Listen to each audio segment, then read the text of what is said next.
My name is Ethan Cole. I'm 38 years old, and until that Tuesday afternoon, I believed I had everything figured out.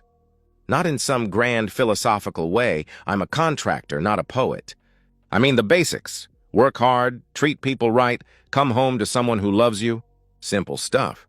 The kind of life my father built, and his father before him. I started coal construction 15 years ago with nothing but a beat-up Chevy truck and a toolbox I'd inherited from my old man.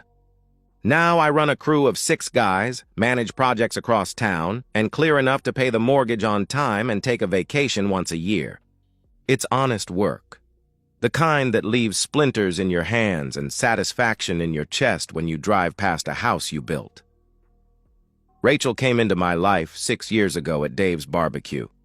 Dave's wife was always trying to set me up with someone, and I usually dodged those bullets, but Rachel, she was different. 29 years old with long dark hair that caught the light when she laughed. And God, that laugh. It wasn't some practiced giggle. It was real, unguarded, the kind that made everyone around her smile without meaning to. She worked part-time at a boutique downtown, selling overpriced clothes to women who had more money than sense. After we married 5 years ago, she quit. "I want to focus on us," she'd said, wrapping her arms around my neck. "Make this place really feel like home." I didn't argue. The money wasn't an issue, and honestly, I liked the idea. Coming home to someone who wasn't exhausted from their own job, who had energy for us, it felt like winning a lottery I hadn't even entered. We never had kids. Rachel would change the subject whenever it came up, and I didn't push. We had time, I figured. Plenty of time. Our routine was comfortable, predictable. I'd leave the house at 6 in the morning, she'd still be asleep. I'd come home around 6 at night to find her on the couch, scrolling through her phone or watching some reality show about housewives. Sometimes she'd cook, usually pasta, something simple. Sometimes we'd order Chinese. We'd eat, watch TV, maybe fool around if it was Friday. Once a week, like clockwork. Her friends were, well, they were her friends. Sarah, Jenna, Ashley, a tight group from her college days. They'd do brunch every Sunday, spa days, wine nights that stretched past midnight. She'd come home giggling, smelling like expensive perfume and cheap wine, telling me stories about who said what about whom. I'd half listen, nod in the right places. It was her world, not mine. Looking back now, there were signs. The way she'd angle her phone away when texting. The new lingerie that never seemed meant for me. The way she'd sometimes look at me like she was calculating something, working out a math problem where I was just one of the variables. But that Tuesday morning, I kissed her forehead like always. She murmured something in her sleep, pulled the covers higher. Her phone was charging on the nightstand, lighting up with notifications I didn't bother to read. Why would I? I trusted my wife. The bathroom remodel we were working on went smooth as silk. The clients were out of town, gave us the run of the place. My crew knocked it out by 3 instead of 6, a minor miracle in the contracting world. I texted Rachel, "Home early today. Want to go to that Italian place you like?" No response. She was probably out with the girls, phone buried in her purse. I stopped by Home Depot, grabbed supplies for our own bathroom. The faucet had been dripping for weeks. Drove home feeling lighter than I had in months. Maybe it was the early finish, maybe the perfect weather, but something felt like possibility. I walked through our front door at 3:27 p.m. I remember the exact time because I was thinking about making our dinner reservation. "Rachel?" I called out, setting my keys on the entry table. No answer, but I heard movement in the living room. I found her there, curled on the couch with a glass of red wine. Tuesday afternoon wine. That should have been my first warning. She looked up at me with this expression I couldn't quite read, like someone holding a secret they're dying to tell but afraid to speak. "Hey," she said, setting down her phone, face down on the coffee table. "You're home early." "Yeah, finished the Morrison job ahead of schedule," I replied, moving toward her, but something in her posture stopped me. "Everything okay?" She took a long sip of wine, then set the glass down with deliberate care. "We need to talk. 4 words. Every man knows those 4 words mean nothing good is coming, but I couldn't have imagined how bad it would be."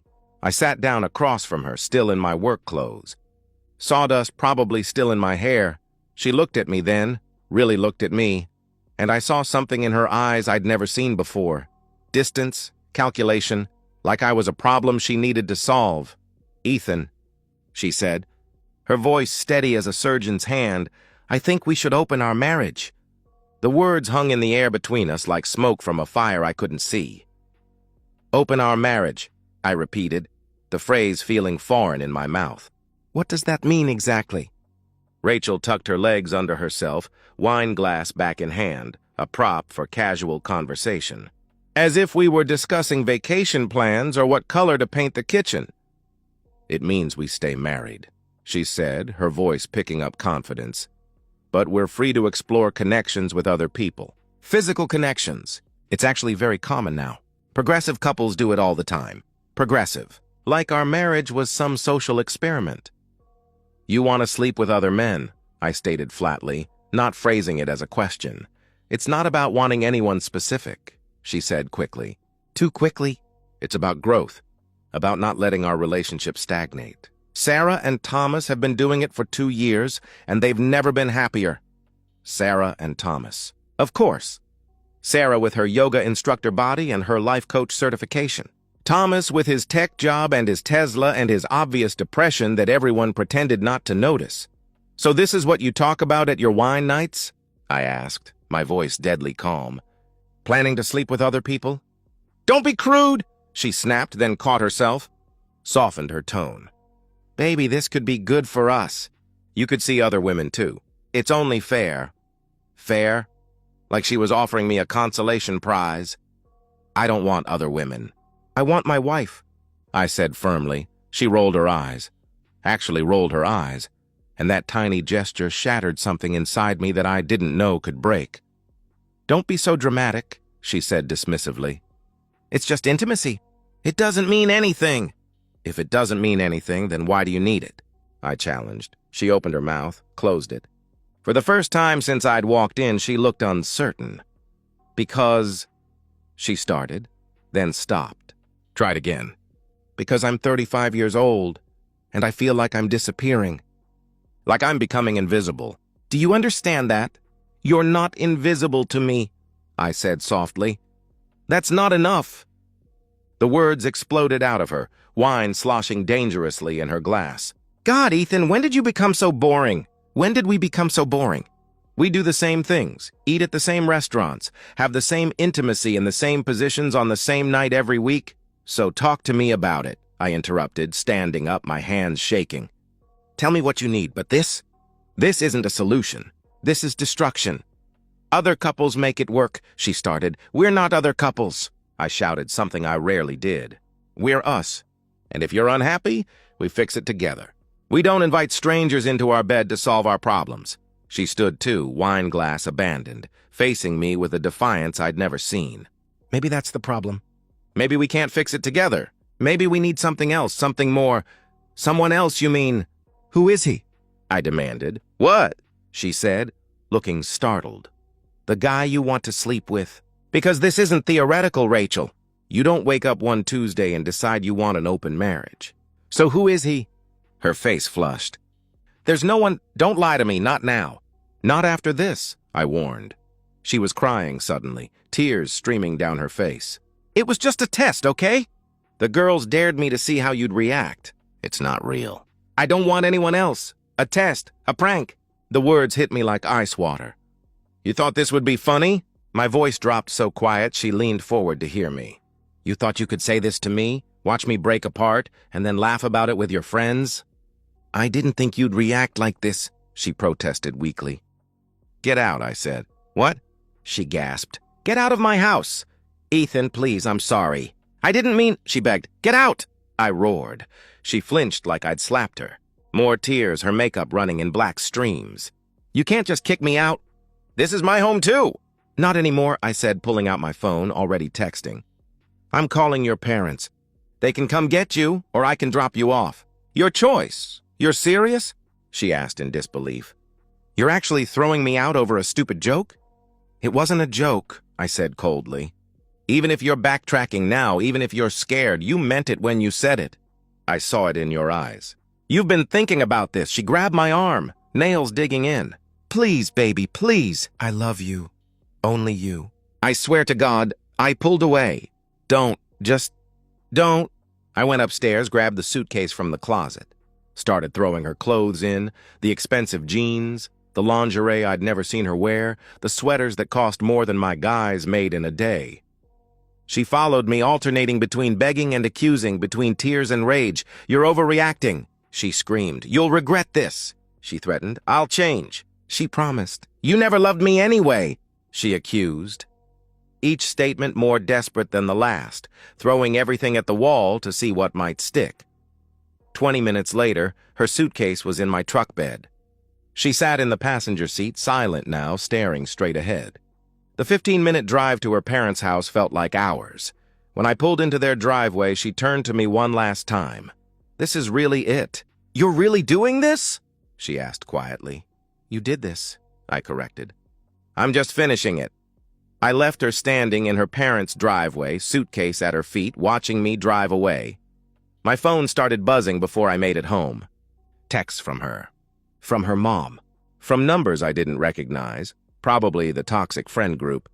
I turned it off and drove in silence, my wedding ring feeling suddenly heavy on my finger. At home, the wine glass still sat on the coffee table, lipstick marks on the rim. I picked it up, walked to the sink, and watched the red liquid spiral down the drain.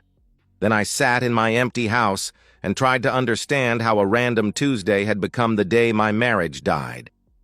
The assault started at dawn. My phone, charging on the nightstand, lit up like a Christmas tree at 5:47 a.m.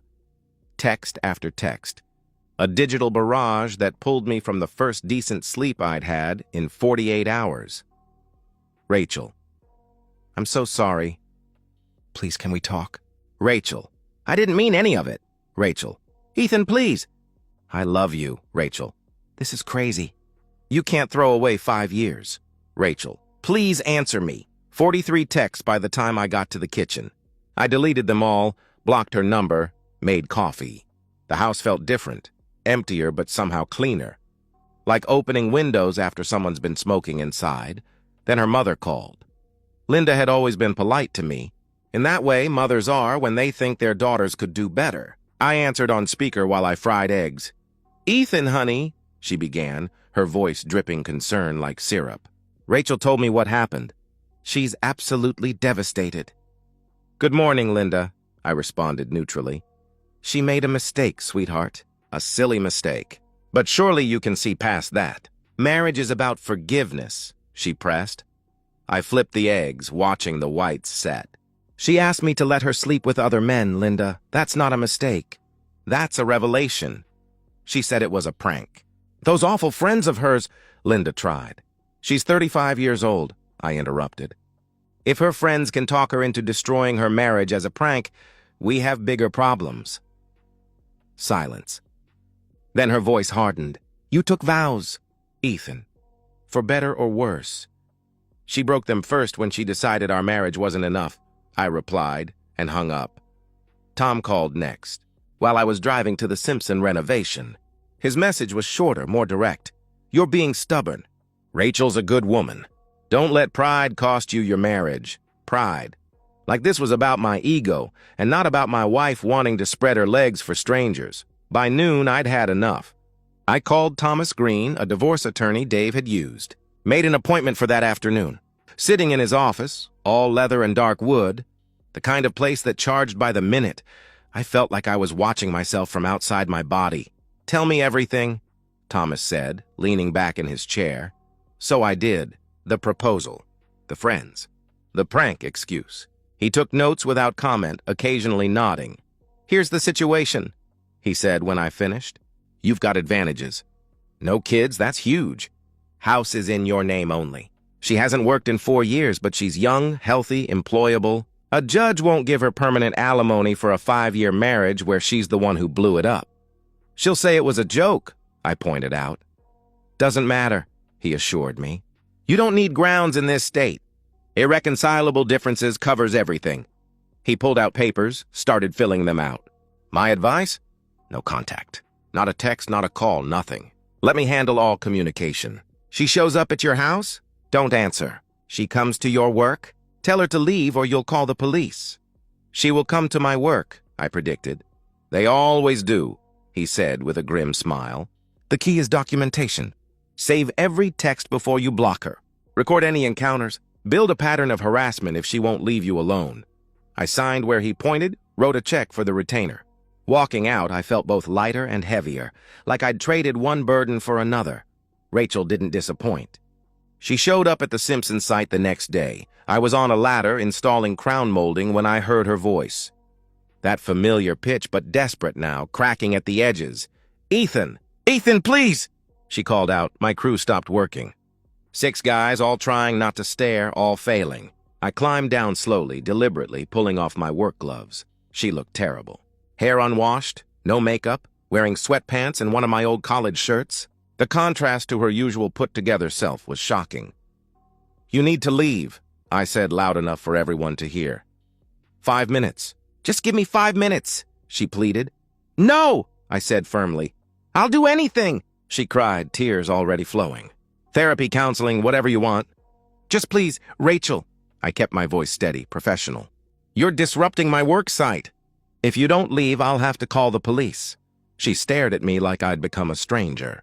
Maybe I had. "You won't even look at me," she whispered. "There's nothing to see," I replied coldly. Miguel stepped forward. 6'3", tattooed, gentle as a lamb, but looked like a bouncer. "Ma'am, you should go," he said quietly but firmly. She backed away, stumbling, still crying. "This isn't over, Ethan. You can't just throw me away." But I could. And I did. The flowers came next. Expensive arrangements delivered to the house. I gave them to Mrs. Jordan next door. Then came the letter, handwritten, slipped under my windshield wiper. "Ethan, I know you hate me right now. I know I destroyed everything.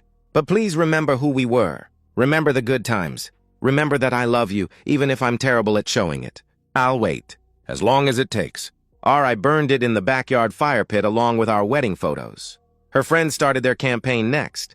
Sarah called from 3 different numbers before I caught on. "You're being controlling and abusive," she said when I finally answered.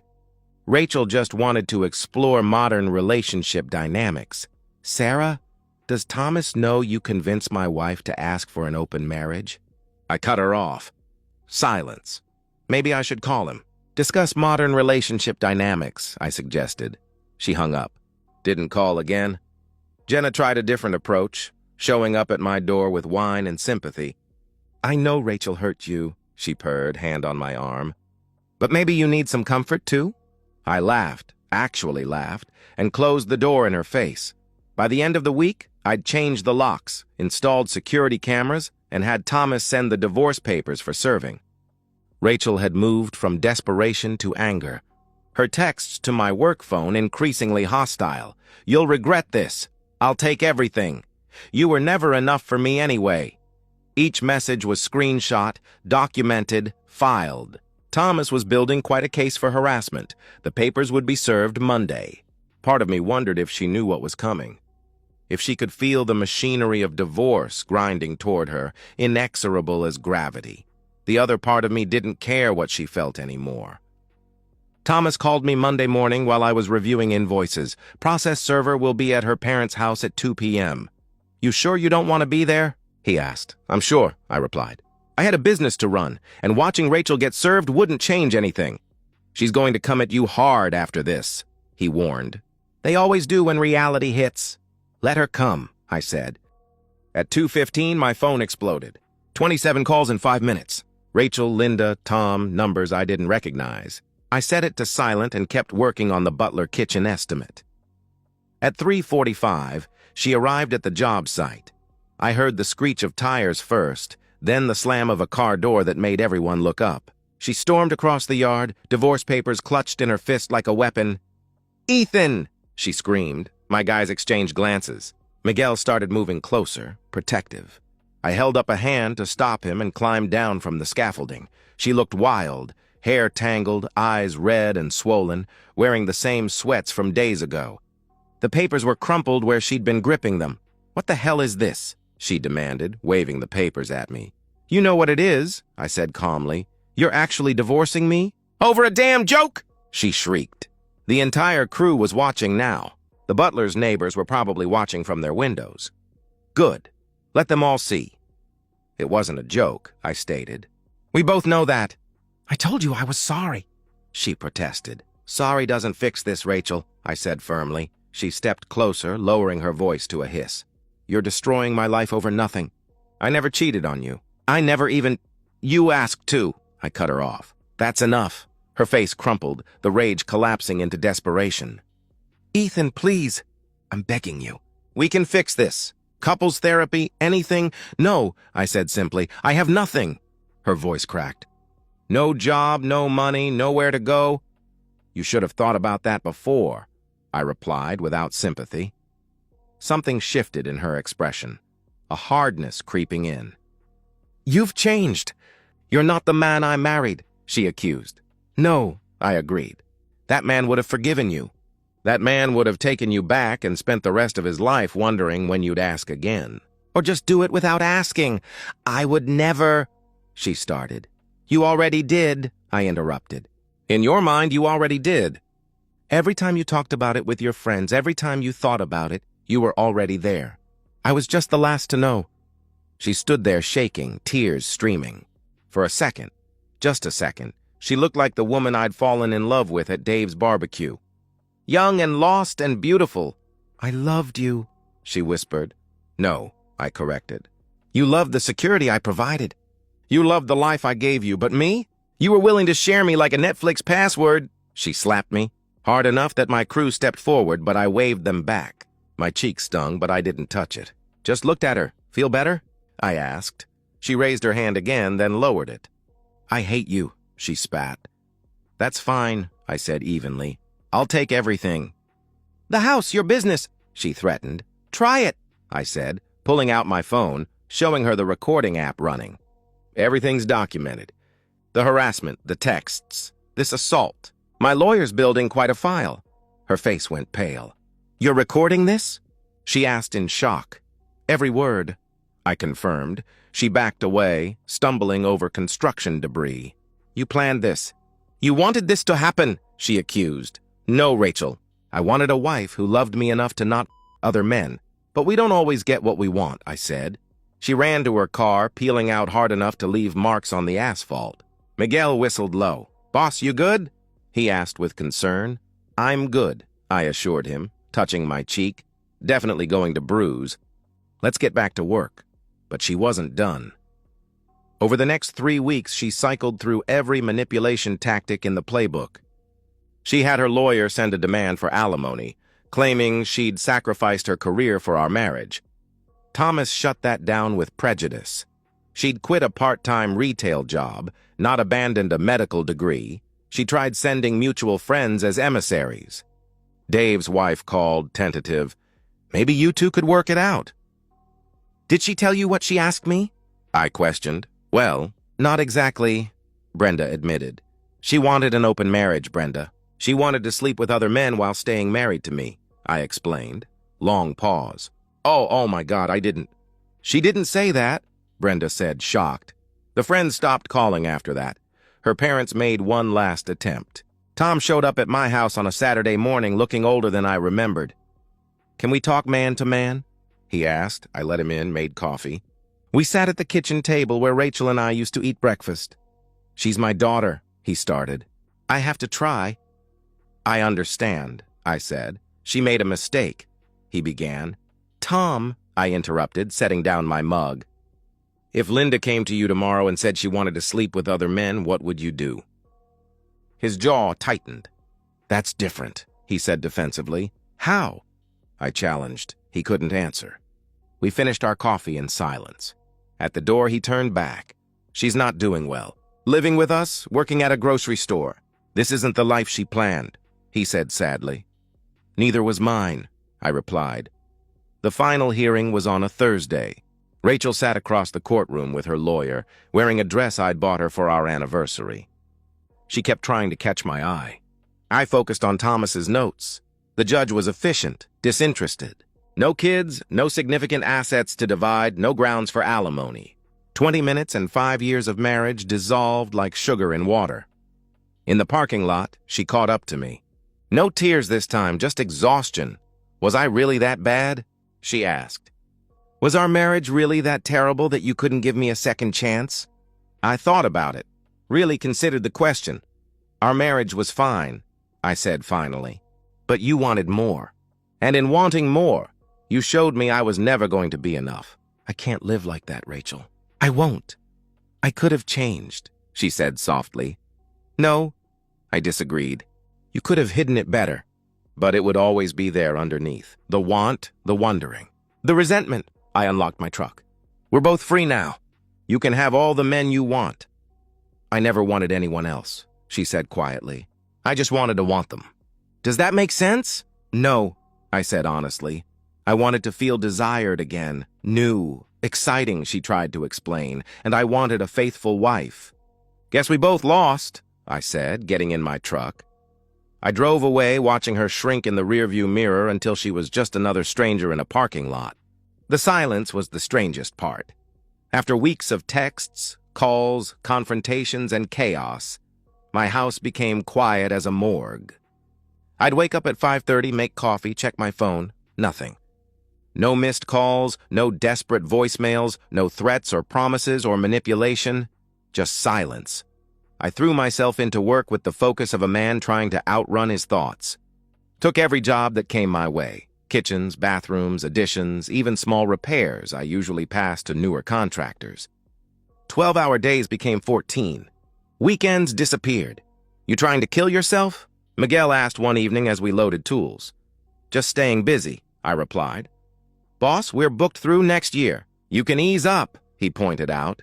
But easing up meant thinking, and thinking meant remembering, and remembering meant acknowledging the Rachel-shaped hole in my life. Not that I missed her, I missed the idea of her. The wife I thought I had, the future I'd planned. Word traveled fast in our small town. Contractors talk, wives gossip, and soon everyone knew. Ethan Cole's wife asked for an open marriage, and he divorced her. The reactions were interesting. Some guys clapped me on the back, bought me beers, shared their own war stories. My ex wanted to find herself too, Brad from Henderson Electric told me. Found herself with my brother. Women were more divided. The older ones, married 20-plus years, understood. You did right, Mrs. Jordan said, accepting another bouquet from Rachel's apology flowers. A marriage without trust is just a pretty prison. But younger women, Rachel's generation, sometimes looked at me like I was the villain. People make mistakes, a barista said pointedly, seeing my wedding ring tan line. Forgiveness is important. So is loyalty, I replied, leaving no tip. Through the grapevine, I heard about Rachel. Living with her parents at 35. Working at Save Mart, stocking shelves third shift. Her Instagram, once full of mimosa brunches and inspirational quotes, had gone dark. Sarah and Jenna, her ride-or-die friends who'd encouraged the open marriage idea, disappeared like smoke. Apparently, being friends with a cautionary tale wasn't good for their image. Saw your ex at the store, Dave mentioned one day, helping me frame a garage. She looks rough, man. Not my problem, I said. You feel bad at all? He asked. I considered it, hammering a nail home. I feel bad it happened.